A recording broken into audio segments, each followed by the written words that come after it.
حج کی ابتدا 8 ذی الحج سے ہوگی۔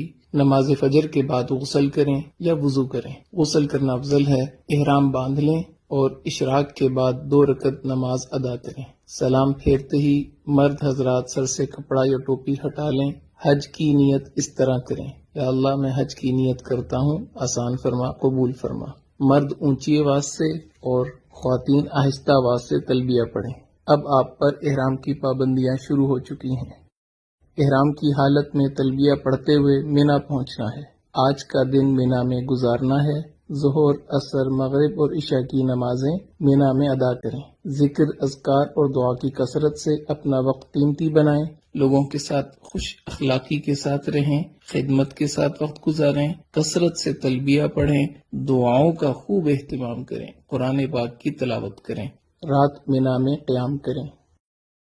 حج کا دوسرا دن 9 ذی الحج، آپ صبح اشراق کے بعد عرفات کی طرف سفر شروع کریں گے۔ عرفات میں پہنچ کر زوال کے بعد ظہر اور عصر کی نماز اگر امام کے ساتھ مسجد نمرہ میں پڑھی تو اکٹھی ادا کریں گے۔ اگر اپنے خیموں میں ہیں تو ظہر اپنے وقت میں، عصر اپنے وقت میں ادا کریں گے، اور درمیان میں آپ نے زوال کے بعد نماز کی ادائیگی کے بعد دعا مانگنی ہے۔ یہ ہے وقوف عرفہ، حج کا دوسرا فرض۔ 9 ذی الحج کو یہی عمل ہوگا۔ مغرب تک عرفات میں قیام کریں۔ مغرب کے بعد، مغرب سے پہلے نہیں آنا، مغرب کے بعد آپ مزدلفہ کی طرف آ جائیں گے۔ مزدلفہ میں عشاء کے وقت مغرب اور عشاء کی نماز ایک اذان اور ایک اقامت کے ساتھ ادا کرنی ہے۔ اس کے بعد آپ 70 کنکریاں اکٹھی کر کے اپنے پاس رکھیں۔ اب آپ نے رات وہاں قیام کرنا ہے۔ 10 ذی الحج، حج کا تیسرا دن، اور آپ اس وقت مزدلفہ کے میدان میں ہیں۔ فجر کی نماز ادا کرنے کے بعد وقوف مزدلفہ یعنی مزدلفہ کے میدان میں کھڑے ہو کے دعا مانگنا، یہ حج کا پہلا واجب ہے۔ اس کے بعد آپ جب سورج تھوڑا طلوع ہو جائے تو رمی کے لیے مینا کی طرف چلیں گے۔ یاد رکھ لیں 10 ذی الحج آج آپ نے 5 واجب پورے کرنے ہیں، ایک فرض کی آخری ادائیگی کرنی ہے۔ پہلا واجب وقوف مزدلفہ ادا ہو گیا۔ دوسرے واجب کی طرف آپ جا رہے ہیں، شیطان کو پتھر مارنے۔ مینا میں آج صرف بڑے جمرہ کو 7 کنکریاں مارنی ہیں۔ اس کے بعد آپ قربانی کا جانور ذبح کریں، یہ تیسرا واجب پورا ہو گیا۔ اس کے بعد آپ اپنے سر کے بال منڈوا لیں، یہ چوتھا واجب پورا ہو گیا۔ اب آپ احرام کھول سکتے ہیں اور عام لباس پہن سکتے ہیں۔ اس کے بعد آپ طواف زیارت کے لیے مکہ مکرمہ بیت اللہ کی طرف سفر شروع کریں۔ بیت اللہ پہنچ کر طواف کریں، یہ آپ کا طواف زیارت ہے۔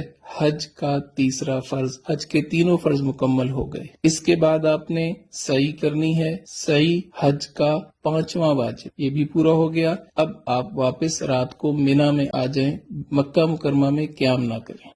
11 ذی الحج، حج کا چوتھا دن، مینا میں زوال کے بعد، بہتر یہ ہے کہ عصر کے بعد، تینوں جمرات کی طرف جانا ہے۔ پہلے چھوٹے جمرہ کو 7 کنکریاں مارنی ہیں اور دعا کرنی ہے۔ پھر درمیانے جمرہ کو 7 کنکریاں مارنی ہیں اور دعا کرنی ہے۔ پھر بڑے جمرہ کو 7 کنکریاں مارنی ہیں۔ اب دعا نہیں کرنی اور واپس اپنے خیمے آ جانا ہے۔ رات مینا میں قیام کریں، دعاؤں میں مشغول رہیں۔ حج کا 5واں دن 12 ذی الحج، مینا میں زوال کے بعد تینوں جمرات کی طرف جانا ہے۔ پہلے چھوٹے جمرہ کو 7 کنکریاں مارنی ہیں اور دعا کرنی ہے۔ پھر درمیانے جمرہ کو 7 کنکریاں مارنی ہیں اور دعا کرنی ہے۔ پھر بڑے جمرہ کو 7 کنکریاں مارنی ہیں اور دعا نہیں کرنی۔ اب آپ کے پاس اختیار ہے، اگر آپ رات مینا میں قیام کرنا چاہیں تو 13 کی رمی آپ کے ذمہ ہوگی۔ اگر آپ رات قیام نہیں کرتے، آپ واپس مکہ مکرمہ اپنی بلڈنگ میں آ سکتے ہیں۔ بہتر یہ ہے کہ اپنے خیمے میں آئیں اور 13 ذی الحج کی رمی زوال کے بعد تینوں جمرات کو پتھر مارنے کے بعد مکہ مکرمہ واپس آ جائیں۔ اب صرف ایک واجب رہ گیا، طواف وداع۔ وداع یعنی رخصت ہونے والا طواف، یہ حج کا 6واں واجب ہے۔ آپ کے سارے مناسک پورے ہو گئے، 3 فرض آپ نے پورے کیے، 6 واجب آپ نے پورے کیے، آپ کا حج مکمل ہو گیا۔